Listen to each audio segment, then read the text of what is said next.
Tariq Masood exclusive.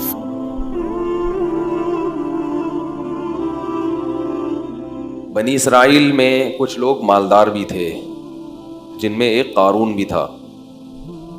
ان قارون کان من قوم موسیٰ، فرمایا قارون موسیٰ کی قوم میں سے تھا۔ اللہ نے اس کو بہت زیادہ دولت دی تھی۔ وآتیناہ من الکنوز ما ان مفاتحہ لتنوء بالعصبۃ اولی القوہ، اس کو اللہ نے خزانے جو دیے تھے اتنے دیے تھے کہ خزانوں کی چابیاں جانور لاد کے چلا کرتے تھے۔ پہلے زمانے میں بینک تو ہوتے نہیں تھے نا، تو ہر آدمی نے اپنے خزانوں کے لیے خود ہی جگہ بنائی ہوئی ہوتی تھی۔ اور اس زمانے میں خزانہ کرنسی کو نہیں کہتے تھے، کرنسی کی صورت میں نہیں، یہ تو کاغذ کے نوٹ ہیں۔ جب حکومت کہہ دے کہ کالعدم، تو یہ 5000 کا نوٹ چائے میں ڈبو کے کھانے کے کام بھی نہیں آیا، اس سے اچھا وہ پاپا ہوگا جو گھر میں رکھا ہوا ہے۔ یہ تو ایک فرضی چیز ہے نا۔ سونے اور چاندی کے سکے وہ ہوتے تھے اصل خزانہ۔ تو اس کی جو خزانے تھے اس کی چابیاں کیا ہوتی تھیں، ایک جماعت لے کے چلا کرتی تھی، اتنے بڑے بڑی چابیاں اس کی۔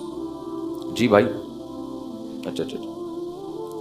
وَآتَيْنَاهُ مِنَ الْكُنُوزِ مَا إِنَّ مَفَاتِحَهُ لَتَنُوءُ بِالْعُصْبَةِ أُولِي الْقُوَّةِ۔ تو نتیجہ کیا نکلا کہ جب دولت آتی ہے تو شہرت بھی ہوتی ہے اور خادم بھی ہوتے ہیں، پھر جہاں چلتے ہیں تو اکیلے تو چلتے نہیں ہیں، دائیں بائیں پروٹوکول بھی ہوتا ہے۔ تو قارون کو یہ عزت ہضم نہیں ہوئی۔ دیکھو بہت کم لوگوں کو پیسہ راس آتا ہے، اور عزت بھی بہت کم لوگوں کو راس آتی ہے۔ عزت ملتی ہے تو اپنی اوقات انسان بھول جاتا ہے، پیسہ ملتا ہے تو اپنی اوقات بھول جاتا ہے۔ تو قارون بھی کیا ہوا، جب پیسہ آیا تو اوقات بھول گیا۔ تو جو قارون کی قوم میں نیک لوگ تھے انہوں نے قارون سے کہا لا تفرح ان اللہ لا يحب الفرحین، اتراؤ مت، اللہ اترانے والے کو پسند نہیں کرتا۔ تواضع کرو، بھئی یہ کس کی دین ہے؟ اللہ کی۔ اس سے پتہ چلتا ہے کہ جب بھی کوئی نعمت ملتی ہے تو نسبت کدھر کرنی چاہیے؟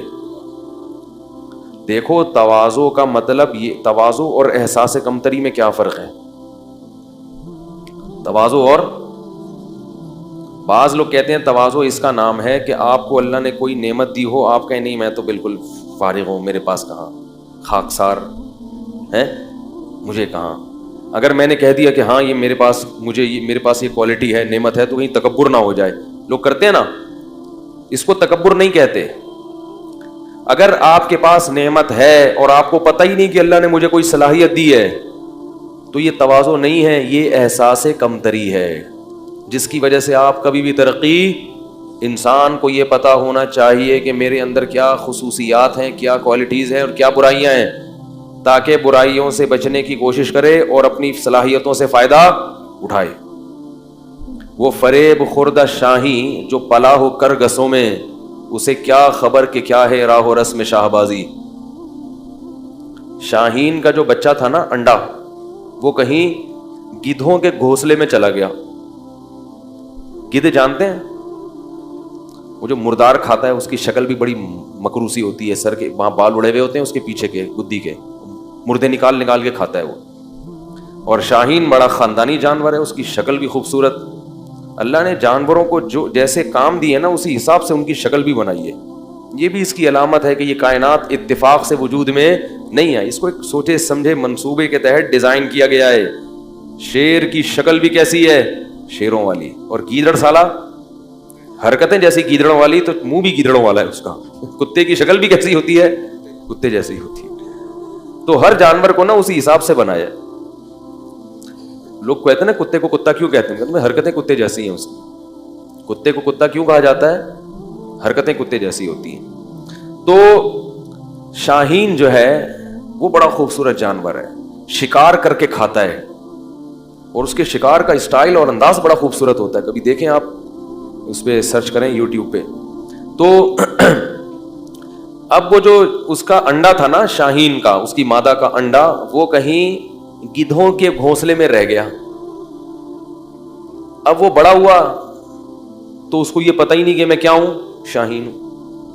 حرکتیں اس نے گدھوں جیسی شروع کر دی, وہی گھٹیا حرکتیں, مردار کھانا, مردے سونگنا جا جا کے, کبھی جھپٹنا پلٹنا اور شکار کرنا اور عقابی نگاہیں ڈالنا. یہ چیزیں کیا ہوا, دیکھتا بھی ایسے ٹیڑھی آنکھوں سے تھا. عقاب تو ایسے دیکھتا ہے نا, ایسے دیکھا, عقاب کی آنکھیں بہت تیز ہوتی ہیں, شاہین کی, شکرے کی, یہ جو جانور ہے نا, یہ ان کی بڑی تیز آنکھیں ہوتی ہیں. تو اس پہ علامہ اقبال نے بڑا پیارا شعر کہا ہے, وہ فریب خوردہ شاہین, وہ شاہین جو بیچارہ فریب میں آ گیا ہو, دھوکے میں آ گیا ہو, جو پلا ہو کرگسوں میں, کرگس کہتے ہیں گدھ کو, اسے کیا خبر کہ کیا ہے راہ و رسم شہباز جو ہے نا, اس کے طور طریق کیا ہوتے ہیں, اس کا لائف اسٹائل کیا ہوتا ہے. اس شاہین کو بیچارے کو کیا پتا جو گدھوں میں رہا ہو.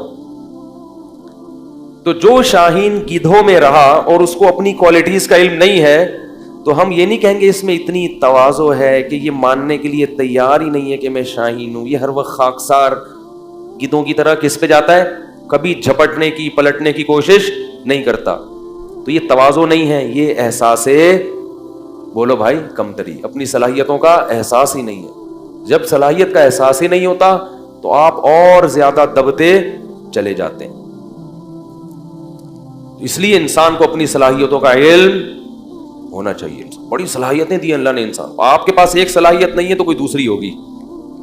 تبھی تو میں والدین سے کہتا ہوں اپنے بچوں کو گن پوائنٹ پہ ایک ہی چیز پہ مجبور نہ کیا کرو. تو ڈاکٹر ہی بنے گا, تیرا باپ ڈاکٹر تھا تو کیا بنے گا, ڈاکٹر بنے گا. بھائی اس میں نہیں ہے صلاحیت, اس کو ایسا فورس کر کے وہ پنچر والا بن گیا بعد میں جا کے, ٹھیک ہے, وہ کہیں کا بھی نہیں رہا. حالانکہ اس میں کسی اور چیز کی صلاحیت تھی, مگر آپ کو نہ ادھر کا رہا نہ ادھر کا رہا. پنچر کی دکان کھول کے, جائز کام ہے پنچر کی دکان, کوئی برا کام نہیں ہے, لیکن جو والدین بنانا چاہتے تھے وہ تو نہیں بنانا, بن گیا وہ. اور اگر ڈاکٹر بن بھی گیا تو لوگوں کو مارے گا وہ, کیونکہ جس چیز کی آپ میں صلاحیت نہیں ہوتی, آپ اگر وہ بن جائیں تو کیا کرتے ہیں, بن تو سب کچھ, ہمارے ملک میں ہر آدمی سب کچھ بن جاتا ہے. جب لوگ مفتی بن سکتے ہیں بغیر علم کے اور محقق بن سکتے ہیں, تو ڈاکٹر انجینئر کس کھیت کی مولی ہے بھائی, محقق بنے ہوئے لوگ. تو اس لیے اپنی صلاحیتوں کا علم نہ ہونا یہ کیا ہے, احساس کمتری. لیکن آپ میں کوئی صلاحیت ہے نہیں اور آپ خامخواہ اس خوش فہمی میں مبتلا ہے کہ میرے اندر یہ چیز ہے, اس کو کہتے ہیں خود پسندی, عجب. نہیں یار, بعض لوگوں کو میں فنٹر گیری بھی کہہ سکتے ہیں آپ, اس کو کیا کہہ سکتے ہیں, فنٹر گیری, ٹھیک ہے نا. یہ بھی بہت سے لوگ ہوتے ہیں خود پسندی میں مبتلا ہے, ہم چما دیگرے نیس, ہم جیسا تو کوئی ہے ہی نہیں. بھائی جتنے ہو اتنا ہی رہو, اس سے آگے بڑھنے کی کوشش مت کرو. یہ باطن کی برائیاں ہیں, دل کی برائیاں ہیں جو انسان کو تباہ کر دیتی ہیں.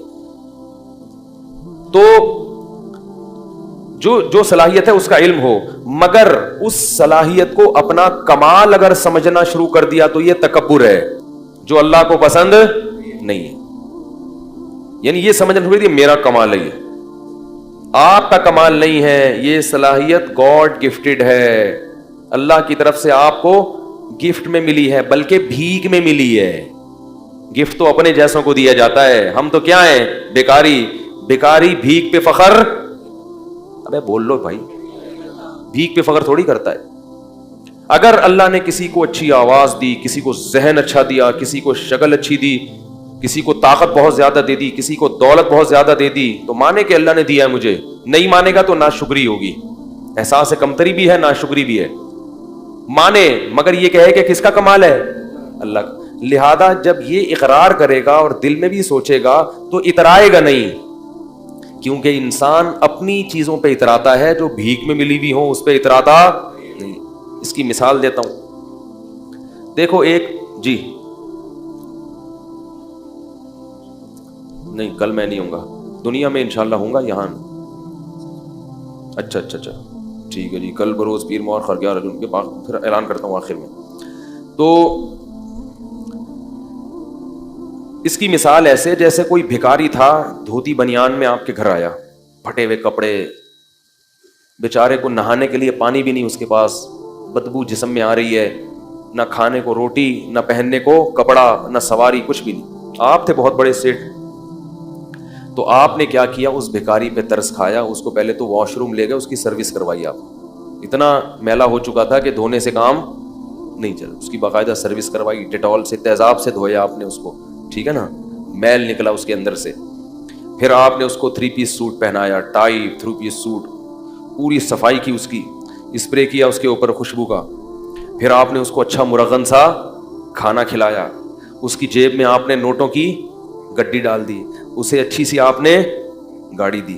تو وہ شرم سے گڑا جائے گا نا ہے, یا ان چیزوں کے بعد وہاں کھڑے ہو کر یوں یوں کرنا شروع کر دے گا اور ایسے ایسے اپنا سینہ کرنا شروع کر دے گا, اور گاڑی والے کیا ہے بھائی, کون ہو, کس سے ملنے آئے ہو, جانتے نہیں ہو میں کون ہوں, ایسا کرے گا. وہ باہر نکلے گا اتنی شرم سے, گاڑی میں بیٹھے گا, یار میں کہاں, اور یہ سوٹ کہاں, یہ گاڑی کہاں, میں تو رکشے کے بھی قابل نہیں ہوں, اور مجھے اس سیٹھ نے کیا کیا میرے لیے. محلے میں بھی جائے گا تو بڑا عاجزی انکساری کے ساتھ, تاکہ لوگ دیکھ کے یہ نہ بولے ابے ہم تجھے جانتے ہیں کہ تو کیا تھا.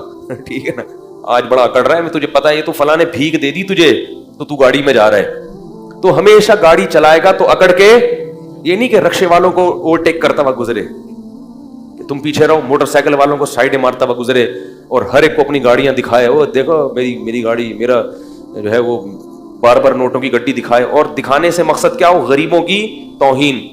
وہ شرم سے گڑا رہے گا, جو بھی کہے گا ماشاء اللہ کہے گا بھائی میں تو, تمہیں پتا ہے میں کیا ہوں, میری اوقات کیا, مجھے تو وہ سیٹھ صاحب ہیں انہوں نے یہ دے دیا. اگر آپ زیادہ اکڑو گے تو آپ کو ڈر کیا ہوگا کہ سیٹھ صاحب یہ چیزیں واپس نہیں, کہ میں نے تجھے دیا ہے اور تو نے محلے کا دادا بن گیا ہے اور ہمیں ہی میاؤں کرنا شروع کر دیا. آپ اسی سیٹھ کو ہی میاؤں کر رہے ہو بعد میں آ کے, کون ہے بے تو سیٹھ بولے گا یہ پجامہ اتار, بولے گا نا یہ تو نے پجامہ پہنا ہوا ہے نا, یہ اتار, چل شاباش. تو اسی طرح بالکل اللہ کا معاملہ ہے. اللہ کہتے ہیں میری نعمتیں حاصل کرو, ان کو استعمال بھی کرو, اکڑو نہیں, غریبوں کی توہین مت کرو. گاڑی والا رکشے والے کو حقیر مت سمجھے, رکشے والا پیدل والے کو حقیر مت سمجھے. لوگوں سے یہ نہ کہو میرا کمال, میرا کمال, بولو کس کی دین, اللہ کی دین. شکر گزار بنو, شکر سے انسان میں اور عاجزی پیدا ہوتی ہے, اور تکبر سے انسان میں عقل پیدا ہوتی ہے, فرعونیت پیدا ہوتی ہے. سمجھ رہے کہ نہیں سمجھ رہے؟ تو قارون میں بھی ٹیکنیکل فالٹ ہو گیا تھا کہ اس کے پاس جب پیسہ آیا تو اپنی اوقات کو بھول گیا. اللہ بھی جب یہ تو سب اللہ دے رہا ہے نا, اور ہم بھی اپنی اوقات کو بھول جاتے ہیں. ہماری اوقات کیا ہے؟ ایک بزرگ تھے, ان سے کسی وقت کے متکبر نے کہا کہ تو مجھے جانتا نہیں ہے میں کون ہوں. بزرگ کے سامنے اس نے کیا کہا کہ آپ کس سے بات کر رہے ہو, آپ کو پتا نہیں ہے میں کون ہوں؟ تو ان بزرگ نے کہا میں تیرا ماضی بھی جانتا ہوں, تیرا حال بھی جانتا ہوں, اور تیرا فیوچر بھی, مستقبل بھی جانتا ہوں. وہ بڑا حیران ہوا کہ اس کو تو میرے بارے میں ساری معلومات ہیں, پھر یہ ایسے مجھ سے ایسے کیوں بات کر رہے ہیں. انہوں نے کہا بتا میرا ماضی کیا ہے. اس کا خیال تھا یہ بتائیں گے تو بہت بڑے وڈیرے کا بیٹا ہے, سردار کا بیٹا ہے, یہ تیرا ماضی ہے. حال یہ کہ تو خود سردار ہے, مستقبل یہ کہ اگلے الیکشن میں تو ہی صدر بننے والا ہے. تو اس کا خیال تھا کہ یہ میرا ماضی اور حال اور مستقبل بتایا جائے گا. آواز آ رہی ہے سب لوگوں کو؟ تو اس نے کیا بتایا ان بزرگ نے, ان کا تیرا ماضی ہے کہ تو پانی کا ایک گندا اور غلیظ قطرہ تھا, کپڑوں پہ لگ جائے تو دھوئے بغیر نماز نہ ہو, جسم سے نکلے تو غسل کیے بغیر طہارت حاصل نہ ہو. وہ غلیظ چیز تھی جس سے اللہ نے تجھے بنایا. اور حال یہ ہے کہ تیرے پیٹ میں ابھی بھی کئی کلو گندگی بھری ہوئی ہے, ذرا سی ہوا خارج ہو گندگی نہ نکلے, صرف وہاں ہوا جو پاس ہو کے آئے گی نا وہی اگر نکل آئے تو لوگ اپنی ناک کو پکڑ کے بھاگ جائیں گے یہاں سے. ہر وقت پیٹ میں گندگی لے کے تو کیا کرتا ہے, گھومتا ہے 24 گھنٹے. اور تیرا مستقبل یہ ہے کہ ادھر تیری روح نکلی اور ادھر تیرے جسم میں سڑاند پیدا ہونا شروع, پھول کے پھٹ کے کیڑے پڑ جائیں گے. اس زمانے کے لوگ بڑے نرم دل ہوتے تھے, فوراً وہ توبہ کر لی اس نے کہا آپ نے بالکل صحیح کہا. اصل تو یہ ہے, ماضی بھی گندا, حال بھی گندا, اور مستقبل تو بہت ہی گندا. تو یہ انسان اپنی اوقات بھولتا ہے اور پھر کیا کرتا ہے, وہ میں اکڑ, غریبوں کو جو اپنے سے کمتر لوگ ہیں ان سے تمیز سے بات کرنا چھوڑ دیتا ہے. یہ بہت غضب والی بات ہے. تو فرعون صاحب بھی, قارون بھی اپنی اوقات بھولے. جب بھی انسان اپنی اوقات بھولے نا تو واش روم میں سوچنا چاہیے کہ ہماری اوقات ہے کیا, کتنی گندگی, کتنے عیب اللہ نے انسان کے ساتھ لگا دیے ہیں. اس لیے انسان, ہمارے حضرت فرمایا کرتے تھے کہ تکبر ہمیشہ احمق اور بے وقوف آدمی میں ہوتا ہے, عقل مند کبھی بھی متکبر نہیں ہوگا. ہمیشہ یہ احمقوں اور بے وقوفوں کا کام ہے. عقل مند کو پتا ہوتا ہے کہ ہماری حیثیت کیا ہے. 2 منٹ لگتے ہیں عزت جانے میں بھی, دولت جانے میں بھی, صحت جانے میں بھی. بڑے بڑے پہلوان ہیں, کوئی بیماری لگی ہڈیوں کا ڈھانچہ بن گئے, 2 منٹ لگتے ہیں انسان کو تباہ ہونے میں, پھر بھی اکڑتا ہے میں یوں میں یوں میں یوں. تو قارون کو حضرت موسیٰ علیہ السلام نے فرمایا, تو وہ دیکھ کے کیا کہنے لگے, مائیں جب دیکھتی ہے نا یہ منظر تو چاہتی ہے ہمارا بیٹا بھی کیا بنے, یہ بنے, ایسی عزت, یہ لشکر ہو.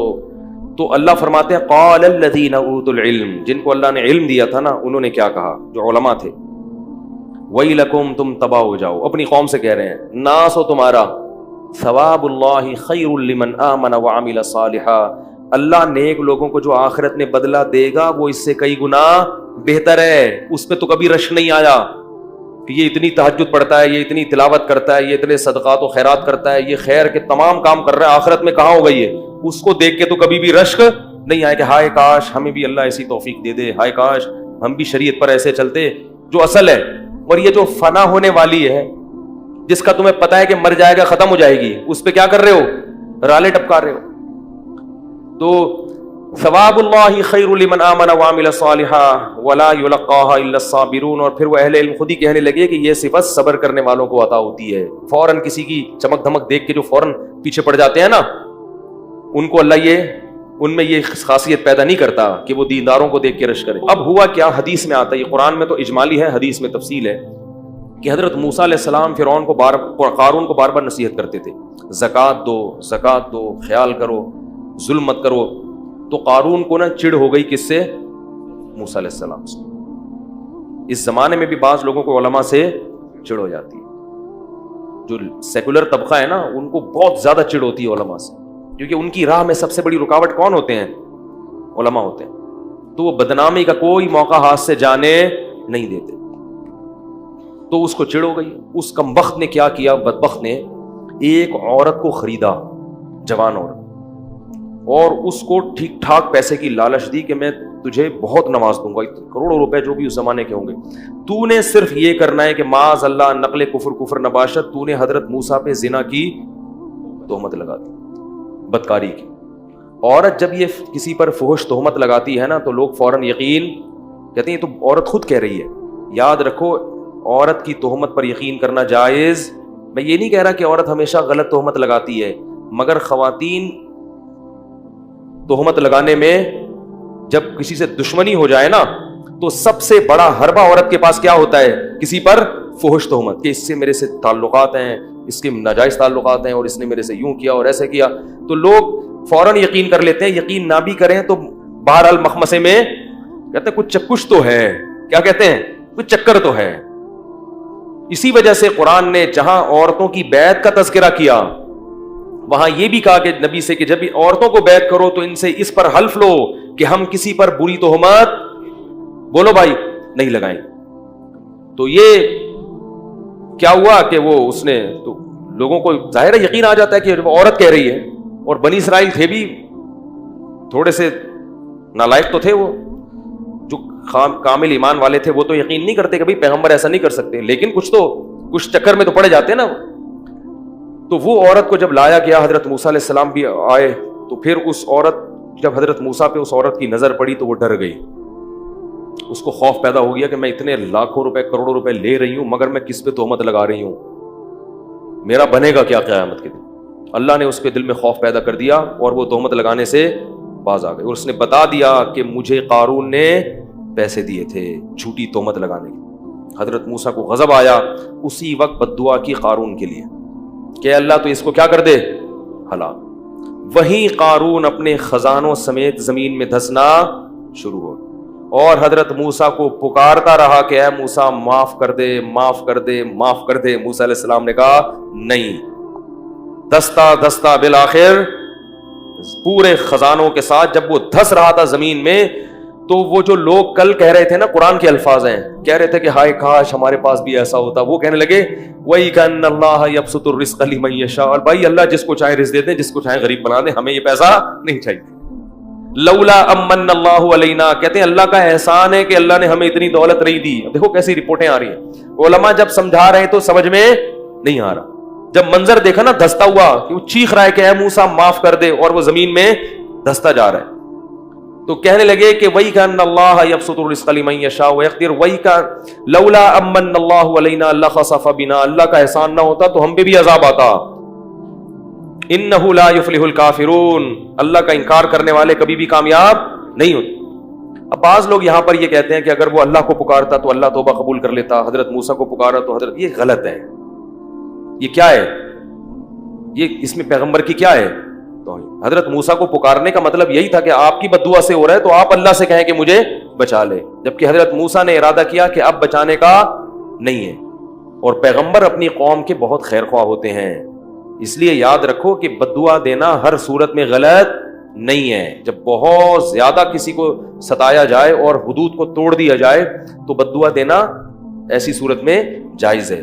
یہ جو لوگ کہتے ہیں نا ہمارے نبی نے کبھی بد دعا نہیں دی، ایسا نہیں ہے، ہمارے نبی نے حتی الامکان صبر کیا ہے، طائف میں پتھر کھا کے بھی بد دعا نہیں دی، لیکن بعض مواقع پر آپ نے بھی بد دعا کی ہے۔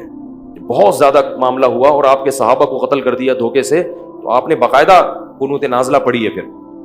تو اس لیے اگر کوئی کسی کے خلاف بہت سخت مجبوری میں آ کے بد دعا کرتا ہے تو یہ تقوی کے خلاف نہیں ہے۔ ایک صحابی رسول تھے، ان پر کسی عورت نے، مجھے ان صحابی کا نام ذہن سے نکل گیا، ان پر کسی مرد نے کچھ بری کوئی تہمت لگائی تھی، تو ان صحابی نے بد دعا کی، بصرہ میں تھے غالباً وہ، کہ فوراً اس شخص کے خلاف بد دعا کی، اس نے بھی ایسے کسی جھوٹی تہمت لگائی، گناہ کی طرف منسوخ کیا، تو وہ بندہ صبح اٹھا اس کی بینائی چلی گئی بد دعا کی وجہ سے نا۔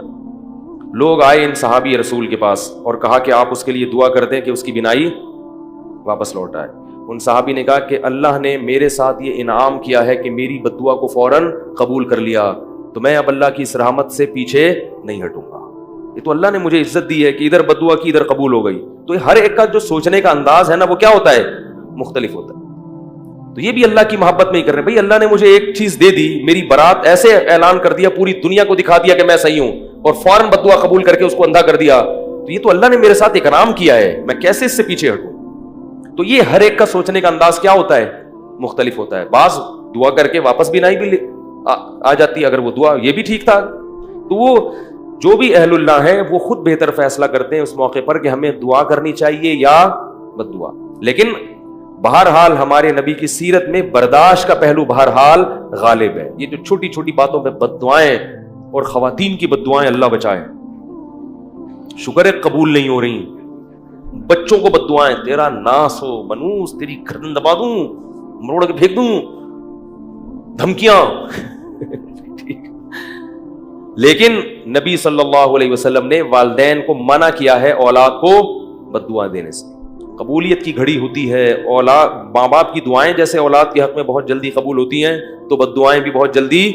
وہ حدیث میں واقعہ ہے نا، وقت کافی زیادہ ہو گیا، وہ واقعہ سناتا تو جلدی سے سنا دیتا ہوں، وہ تھوڑا سا 4-5 منٹ میں، یہ واقعہ تو ختم ہو گیا قارون کا۔ حدیث میں آتا ہے قارون قیامت تک دھستا رہے گا زمین میں، ابھی بھی دھس رہا ہے، وہ چلتا چلا جائے گا، چلتا چلا جائے گا۔ اللہ اس عذاب سے ہم سب کو بچائے۔